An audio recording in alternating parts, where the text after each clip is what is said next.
ஒரு குட்டி கதை மாதிரி ஒரு ஆட்டோக்காரர் கர்ப்பிணி பெண்ணை ஆட்டோல ஏத்திக்கிட்டு ஹாஸ்பிட்டலுக்கு போறாரு. பெரிய மழை பெஞ்சுக்கிட்டு இருக்கு.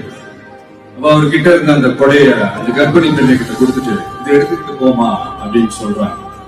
அந்த பொண்ணு சொல்றாங்க, ஆனா இது எப்படி நான் உங்ககிட்ட நான் திருப்பி கொடுக்கறது?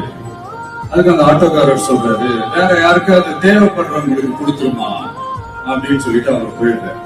அந்த கர்ப்பிணி பெண் அந்த கொடையை எடுத்துக்கிட்டு ஹாஸ்பிட்டல் வாசலுக்குள்ள போகும்போது அந்த வாசல்ல ஒரு பெரியவர் மழைக்கு பயந்துகிட்டு அப்படியே கை கட்டிக்கிட்டு நின்றுட்டு இருக்கிறார். அந்த கர்ப்பிணி பெண் அந்த கொடைய அந்த பெரியவர்கிட்ட கொடுத்து, ஐயா இதை எடுத்துட்டு போங்க ஐயா அப்படின்னு சொல்றாங்க. அதுக்கு அந்த பெரியவர் இதே மாதிரி கேட்கிறாரு, அம்மா நீங்க யாருன்னு எனக்கு தெரியாது, எப்படிமா இந்த கொடையை நான் திருப்பி உங்ககிட்ட கொடுக்கறது?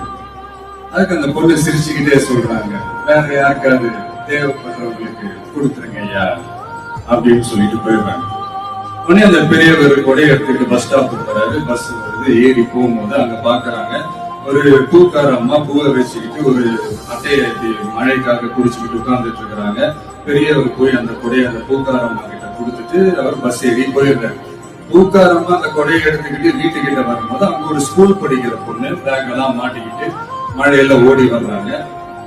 அவங்க போய் அந்த ஸ்கூல் பொண்ணு கிட்ட கொடையை கொடுத்துட்டு, மழையில நினையாதம்மா இதை எடுத்துக்கிட்டு போங்க அப்படின்னு சொல்றாங்க. அந்த பொண்ணு தேங்க்ஸ் அப்படின்னு சொல்லிட்டு வீட்டுக்கிட்ட வரும்போது அந்த பொண்ணோட அப்பா பதட்டத்தோட வாசல்ல நின்றுட்டு இருக்கிறாரு. பொண்ணு மழையில நனைஞ்சிட்டு வரணுமே அப்படின்ட்டு. அந்த அப்பா வேற யாரும் இல்ல, அந்த ஆட்டோக்காரர்